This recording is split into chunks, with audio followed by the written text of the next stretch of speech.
सलाम हिंदुस्तान दोस्तों, हिंदी में चल रहे उर्दू शब्द और उनके हिंदी विकल्प भाग 58 में आपका हार्दिक स्वागत है। इस सीरीज में मैं आपको ऐसे शब्द बता रहा हूं जो हैं तो उर्दू के लेकिन हिंदी में खूब चलते हैं, जबकि उनके लिए हिंदी के शब्द भी मौजूद हैं। आज इसी श्रृंखला की अगली कड़ी है और आज का पहला शब्द है शराफत। इसको कई लोग सराफत कह देते हैं, सराफत कह देते हैं, लेकिन ये सराफत या सराफत नहीं है, यह है शराफत। शराफत अरबी से उर्दू में आया, हिंदी का तो नहीं है। हिंदी में तो सज्जनता है, सुशीलता है, कुलीनता है और भी शब्द हैं। वैसे मैं हज़ारों बार कह चुका हूँ कि हिंदी और उर्दू अलग अलग नहीं है, लेकिन जो लोग इनको अलग अलग मानते हैं उनके लिए ये सीरीज़ चला रहा हूँ मैं। अगला शब्द है शरारत। शरारत भी अरबी से उर्दू में आया, हिंदी में तो इसके लिए दुष्कृत्य है, उपद्रव है, चंचलता है और भी शब्द हैं। शरारत को कई लोग शरारत कहते हैं, मत कहिए, या तो शरारत बोलिए या हिंदी वाले विकल्प जो मैंने बताए वो बोलिए। इसके बाद शरीक, कई लोग इसको शरीक कहते हैं, शरीक मत बोलिए, शरीक है, अरबी से उर्दू में आया, हिंदी में तो इसके लिए सहभागी है, सम्मिलित है और भी शब्द हैं।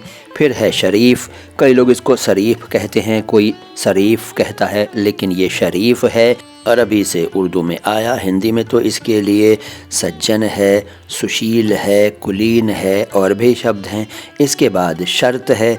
शर्त को शर्त ना कहें, ये तो शर्त है, अरबी से आया हुआ उर्दू शब्द हिंदी में चलता है, जबकि हिंदी में इसके लिए कई शब्द हैं जैसे संविदा, अनिवार्यता और भी शब्द हैं। इसके बाद शर्तिया, कहते हैं ना कि उसके पास इस बीमारी का शर्तिया इलाज है, अरबी से आया हुआ शब्द है शर्तिया।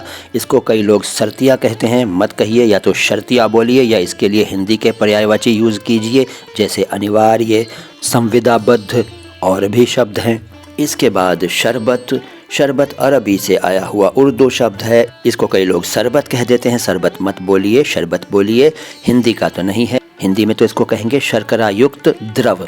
और कुछ कहेंगे तो आप मुझे बताइए, मुझे तो अभी याद नहीं आ रहा है। इसके बाद है शर्म, इसको कई लोग शर्म और शर्म कहते हैं, ये शर्म है, फ़ारसी से उर्दू में आया, हिंदी में शर्म चलता है, लेकिन इसके लिए हिंदी में लज्जा शब्द है। और शर्म से बना शर्मिंदा, शर्मिंदा भी ज़ाहिर है फ़ारसी का है, इसको शर्मिंदा कहते हैं, मत कहिए, शर्मिंदा बोलिए या फिर हिंदी का शब्द लज्जित यूज़ कीजिए। इसके बाद शर्मिंदगी, इसको कई लोग शर्मिंदगी बोलते हैं, ऐसे मत बोलिए, यह है शर्मिंदगी, फ़ारसी से आया हुआ उर्दू शब्द है। कुछ लोग शर्मिंदगी कहते हैं, वो भी मत कहिए, श है, स नहीं है। अच्छा जी, तो इसके लिए हिंदी में लज्जा शब्द है और भी शब्द हैं। इसके बाद शर्मनाक। शर्मनाक को कई लोग शर्मनाक और शर्मनाक बोलते हैं, गलत है, शर्मनाक बोलिए, फ़ारसी का शब्द है, उर्दू में आया, हिंदी में चलता है, लेकिन हिंदी में इसके लिए है लज्जाजनक।